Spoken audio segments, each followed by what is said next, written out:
هم مقصد اومدیم که یک ای پیش بینیم و یک سلام علیک کنیم یک چی کنیم. انا اومدیم در خونهش نیفتیم و گفتن که لوی دریای وقت رفته برای ماهی قپی. اما گفتیم که بریم کو یک ای نزدیک یک قطعه شینوس شویم کو یک اینترو. سلام علیکم دوستان عزیز، ما اومدیم خوبی خودروی خونش رفتیم که در خونش دسترس نکردیم. حالا که دایره وقت اومدیم گفتن که در اینجا باید ماهی قپی بکنه.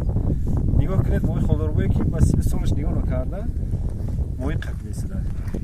یا ایدنا یا قرآن که اگر اقلا هم ماهی تلایش که نمیزنی آخه بابی خب کن ماهی گرفته ما ماهی تو دا چیکار دارم من ماهی خود نگفته سبقی یا ایدنا اقلا هم ماهی تلایی که نمیزنه ماهی همون نقراگیش هم بزنه اقلا آخه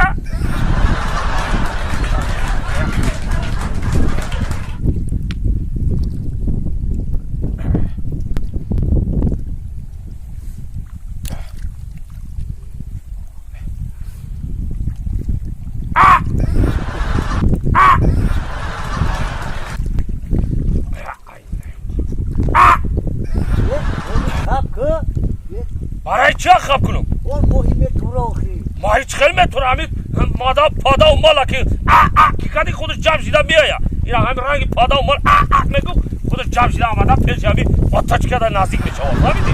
ما اکثر همین همین یک پیاده فقط آمده گرفتار میگیری شده یا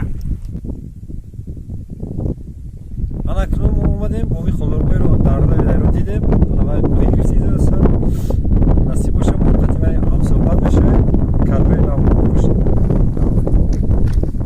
چیزی سال خورده چلی تو نداری تو ماهی گیری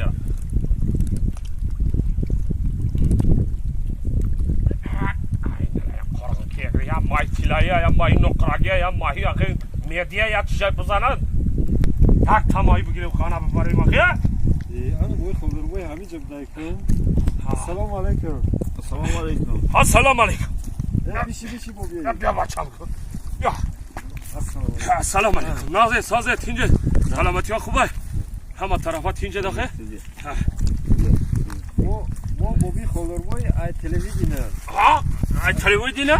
شما را قدر کرده مثال مستفیدی اشتراکی جنگ بزرگ وطنی شما همون را قدر کرده ما اومدیم که خواب شما رو یا بنوار بگیریم و بفهمیم که وقت شما اینقدر جنگ بزرگ وطنی خدمت کردین چی کردین ای همین چیزا هم برنامه کدام شما مثال ورزش کینو نفهمیدم ای همین برنامه‌های تلویزیون شما کدامش نقض می‌بینید مثال یکم ورزش کینو کدام چیزاش نقض می‌بینید ای برنامه همین تلویزیون کدام شما دوست می‌دارم کدامش دوست می‌دارم ها همین من اخبار دوست می‌دارم اخبار یه برای چی چه با که کینو را نه و دیگه برنامه رو نه و ورزش نه و اخبار آخه اخبار باینش در رکلام نداره برای من قداس می‌دارم